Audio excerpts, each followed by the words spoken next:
करता हूं। नमस्कार। मेरे प्यारे देशवासियों और विश्व समुदाय के सभी परिवारजन, कुछ दिनों बाद 1 दिसंबर से भारत G20 की अध्यक्षता करेगा।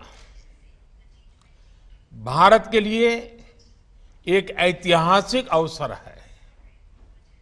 आज इसी संदर्भ में इस समिट की वेबसाइट, थीम और लोगो को लॉन्च किया गया है। मैं सभी देशवासियों को इस अवसर पर बहुत बहुत बधाई देता हूं।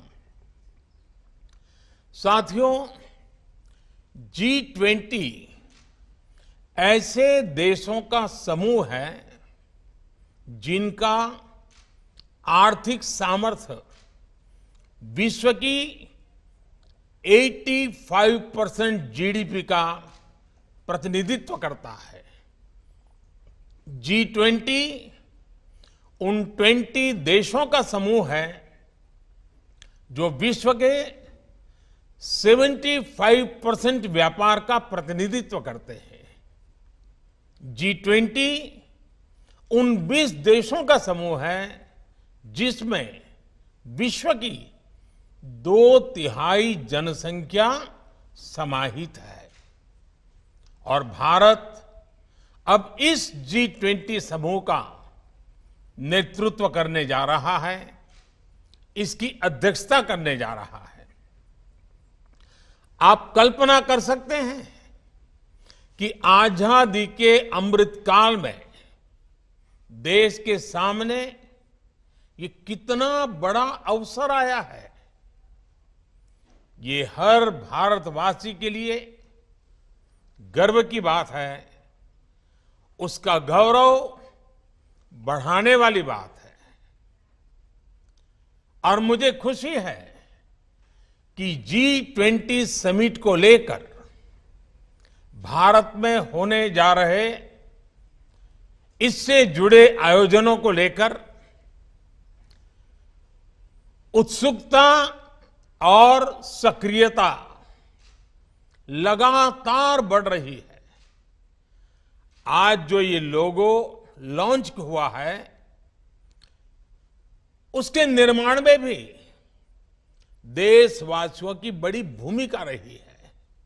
हमने लोगों के लिए देशवासियों से उनके बहुमूल्य सुझाव मांगे थे और मुझे जानकर बहुत अच्छा लगा कि सरकार को हजारों की संख्या में लोगों ने अपने क्रिएटिव आइडियाज भेजे। आज वो आइडियाज, वो सुझाव इतने बड़े वैश्विक आयोजन का चेहरा बन रहे हैं। मैं इस प्रयास के लिए सभी का हृदय से अभिनंदन करता हूं। साथियों, G20 का ये लोगो केवल एक प्रतीक चिन्ह नहीं है, ये एक संदेश है, ये एक भावना है जो हमारी रगों में है। ये एक संकल्प है जो हमारी सोच में शामिल रहा है। वसुधैव कुटुंबकम के मंत्र के जरिए विश्व बंधुत्व की जिस भावना को हम जीते आए हैं, वो विचार इस लोगो और थीम में प्रतिबिंबित हो रहा है। इस लोगो में कमल का फूल, भारत की पौराणिक धरोहर, हमारी आस्था, हमारी बौद्धिकता, इन सबको एक साथ चित्रित कर रहा है। हमारे यहां अद्वैत का चिंतन जीव मात्र में एकत्व का दर्शन रहा है। ये दर्शन आज के वैश्विक द्वंद्वों और दुविधाओं के समाधान का माध्यम बने। इस लोगो और थीम के जरिए हमने ये संदेश दिया है, युद्ध से मुक्ति के लिए बुद्ध के जो संदेश है, हिंसा के प्रतिरोध में महात्मा गांधी के जो समाधान है, G20 के जरिए भारत उनकी वैश्विक प्रतिष्ठा को नई ऊर्जा दे रहा है। Friends, India G20 presidency is coming at a time of crisis and chaos in the world. The world is going through the after effects of disruptive, once in a century pandemic, conflicts, and lot of economic uncertainty. The symbol of the lotus in the G20 logo is a representation of hope in these times. No matter how adverse the circumstances, the lotus still blooms. Even if the world is in a deep crisis, we can still progress and make the world a better place. In Indian culture, both the goddesses of knowledge and prosperity are seated on a lotus.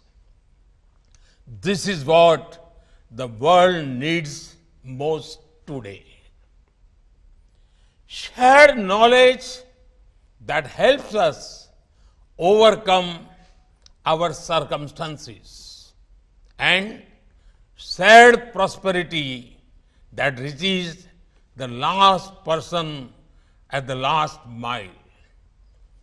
This is why in the G20 logo, the earth is placed on lotus too. The 7 petals of the lotus in the logo are also significant. They represent the 7 continents. 7 is also the number of notes in the universal language of music. In music, when the 7 notes come together, they create perfect harmony.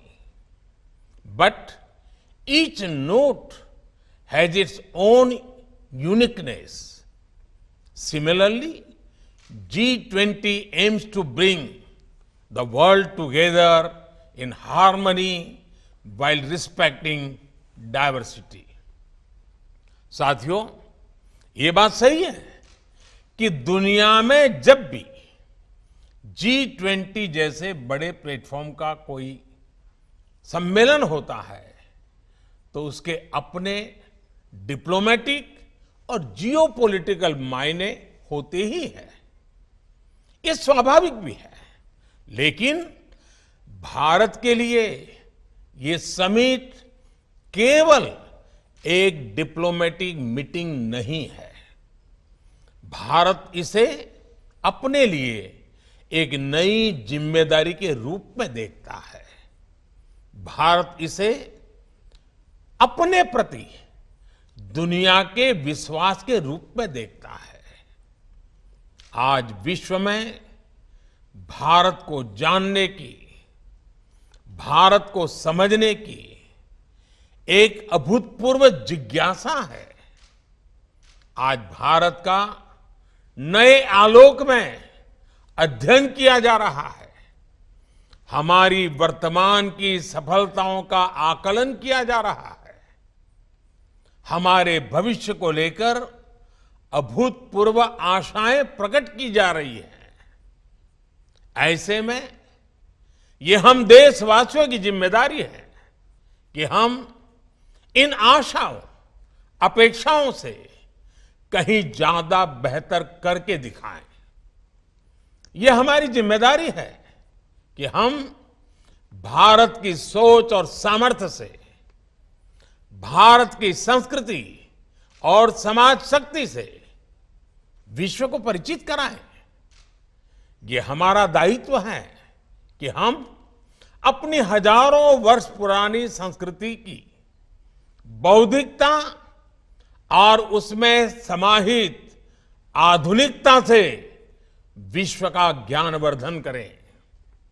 जिस तरह हम सदियों और सहस्त्राब्दियों से जय जगत के विचार को जीते आए हैं, आज हमें उसे जीवंत कर आधुनिक विश्व के सामने प्रस्तुत करना होगा। हमें सबको जोड़ना होगा, सबको वैश्विक कर्तव्यों का बोध कराना होगा।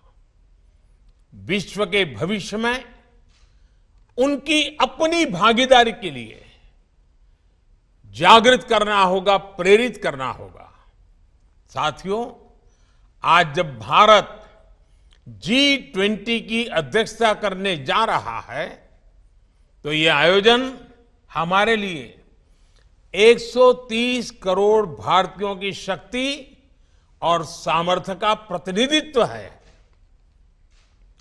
आज भारत इस मुकाम पर पहुंचा है, लेकिन इसके पीछे हमारी हजारों वर्षों की बहुत बड़ी यात्रा जुड़ी है, अनंत अनुभव जुड़े हैं। हमने हजारों वर्षों का उत्कर्ष और वैभव भी देखा है। हमने विश्व के सबसे अंधकारमय दौर भी देखे हैं। हमने सदियों की गुलामी और अंधकार को जीने के लिए मजबूर भरे दिन देखे हैं। कितने ही आक्रांताओं और अत्याचारों का सामना करते हुए भारत ने एक जीवंत इतिहास को समेटे हुए आज यहां तक पहुंचा है। वो अनुभव आज भारत की विकास यात्रा में उसकी सबसे बड़ी ताकत है। आजादी के बाद हमने शून्य से शुरू करके शिखर को लक्ष्य करके एक बड़ी यात्रा शुरू की। इसमें आजादी के बाद के पिछले 75 वर्षों में जितनी भी सरकारें रही, उन सभी के प्रयास शामिल है। सभी सरकारों और नागरिकों ने अपने अपने तरीके से मिलकर भारत को आगे बढ़ाने का प्रयास किया। हमें इसी स्पिरिट से आज एक नई ऊर्जा के साथ पूरी दुनिया को साथ लेकर आगे बढ़ना है। साथियों, भारत की हजारों वर्ष पुरानी संस्कृति ने हमें एक और बात सिखाई है। जब हम अपनी प्रगति के लिए प्रयास करते हैं, तो हम वैश्विक प्रगति की परिकल्पना भी करते हैं। आज भारत विश्व का इतना समृद्ध और सजीव लोकतंत्र है। हमारे पास लोकतंत्र के संस्कार भी हैं और मदर ऑफ डेमोक्रेसी के रूप में गौरवशाली परंपरा भी है। भारत के पास जितनी विशिष्टता है, उतनी ही विविधता भी है। ये डेमोक्रेसी, ये डायवर्सिटी, ये इंडिजीनियस अप्रोच, ये इंक्लूसिव सोच, ये लोकल लाइफस्टाइल, ये ग्लोबल थॉट्स आज वर्ल्ड इन्हीं आइडियाज में अपनी सभी चुनौतियों के समाधान देख रहा है। और G20 इसके लिए एक बड़े अवसर के रूप में काम आ सकता है। हम दुनिया को ये दिखा सकते हैं कि कैसे डेमोक्रेसी जब एक व्यवस्था की साथ साथ एक संस्कार और संस्कृति बन जाती है तो कॉन्फ्लिक्ट का स्कोप समाप्त हो जाता है। हम दुनिया के हर मानव को आश्वस्त कर सकते हैं कि प्रगति और प्रकृति दोनों एक दूसरे के साथ चल सकते हैं। हमें सस्टेनेबल डेवलपमेंट को केवल सरकारों के सिस्टम की जगह इंडिविजुअल लाइफ का हिस्सा भी बनाना है, उसका विस्तार करना है। एनवायरमेंट हमारे लिए ग्लोबल कॉज के साथ साथ पर्सनल रिस्पॉन्सिबिलिटी भी बनना चाहिए।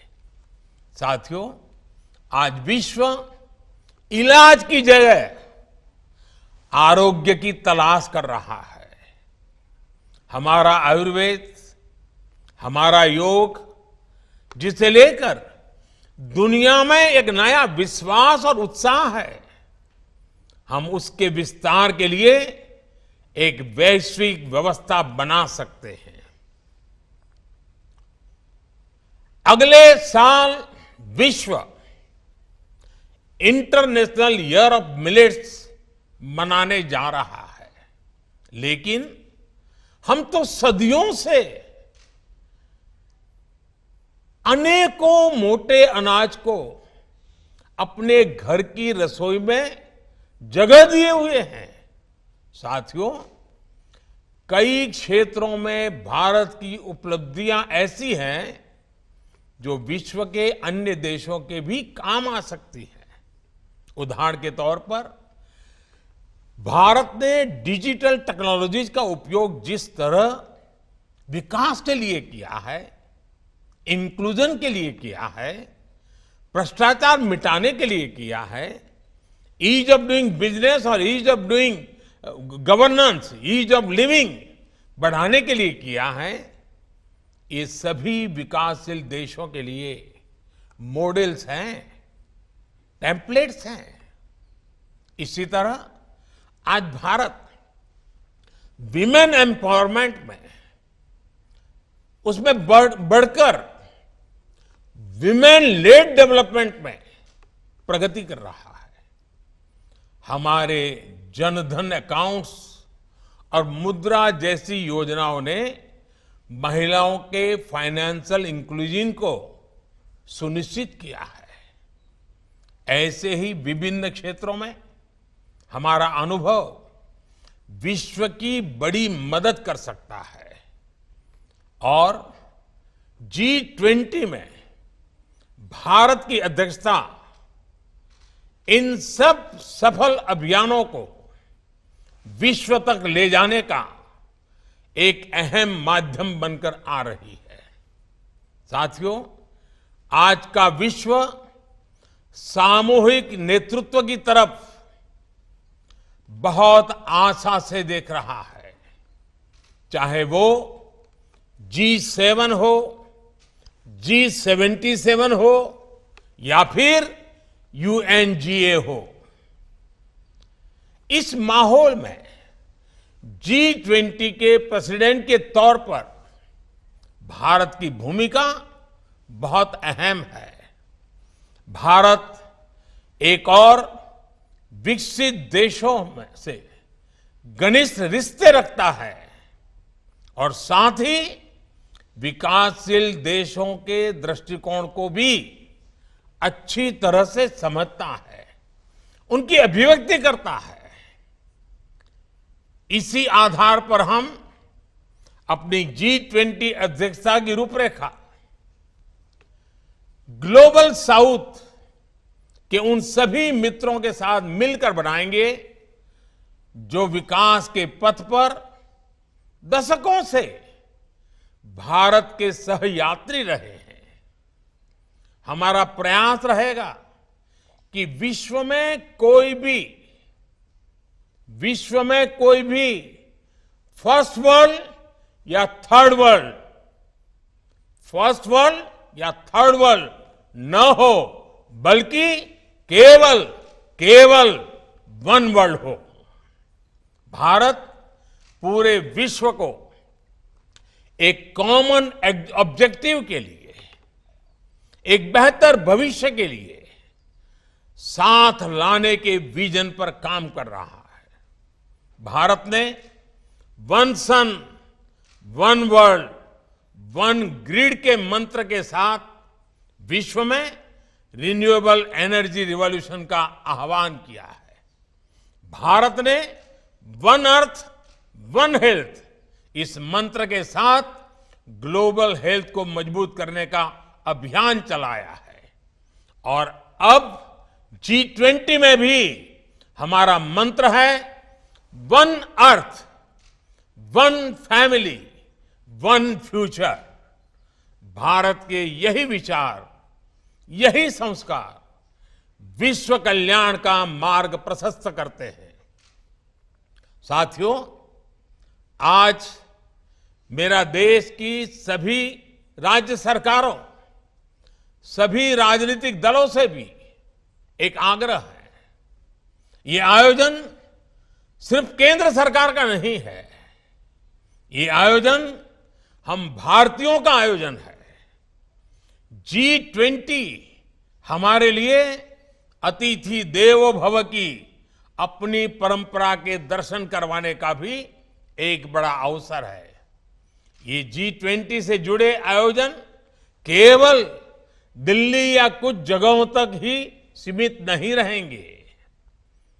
इसके तहत देश के कोने कोने में कार्यक्रम होंगे। हमारे हर राज्य की अपनी विशेषताएं हैं, अपनी विरासतें हैं। हर राज्य की अपनी संस्कृति है, अपना सौंदर्य है, अपनी आभा है, अपना आतिथ्य है। राजस्थान का आतिथ्य आमंत्रण है, पधारो मारे देश। गुजरात का प्यार भरा अभिनंदन है, तमारू स्वागत छे। यही प्यार केरला में, मलयालम में दिखता है, एल्लावर्कुम स्वागतम। अतुल्य भारत का दिल मध्य प्रदेश कहता है, आपका स्वागत है। पश्चिम बंगाल में मीठी बांग्ला में आपका स्वागत होता है, अपना के स्वागत जानाई। तमिलनाडु में कदेगल मुड़ी बदुलिए, यू कहता है, थंगल वरव नलवर बाहुए। यूपी का आग्रह होता है, यूपी नहीं देखा तो भारत नहीं देखा। हिमाचल प्रदेश तो ये destination for all seasons and all reasons, यानी हर मौसम, हर वजह के लिए हमें बुलाता है। उत्तराखंड तो सिंपली हेवन ही है। ये आतिथ्य, ये विविधता विश्व को विस्मित करती है। G20 के जरिए हमें अपने इस प्यार को दुनिया तक पहुंचाना है। साथियों, अभी अगले हफ्ते में मुझे इंडोनेशिया जाना है। वहां पर विधिवत रूप से भारत को G20 की अध्यक्षता लिए जाने की घोषणा होगी। मैं देश के सभी राज्यों से, सभी राज्य सरकारों से भी आग्रह करता हूं, वो इसमें अपने राज्य की भूमिका का ज्यादा से ज्यादा विस्तार करें। इस अवसर का अपने राज्य के लिए लाभ उठाएं। देश के सभी नागरिक, बुद्धिजीवी भी इस आयोजन का हिस्सा बनने के लिए आगे आए। अभी लॉन्च हुई वेबसाइट पर आप सभी इसके लिए अपने सुझाव भेज सकते हैं, अपने विचार प्रकट कर सकते हैं। विश्व कल्याण के लिए भारत कैसे अपनी भूमिका को बढ़ाए, इस दिशा में आपके सुझाव और साझेदारी G20 जैसे आयोजन की सफलता को नई ऊंचाई देंगे। मुझे विश्वास है ये आयोजन न केवल भारत के लिए यादगार रहेगा, बल्कि भविष्य भी विश्व के इतिहास में इसका आकलन एक महत्वपूर्ण अवसर के रूप में करेगा। इसी कामना के साथ आप सभी को एक बार फिर हार्दिक शुभकामनाएं। बहुत बहुत धन्यवाद।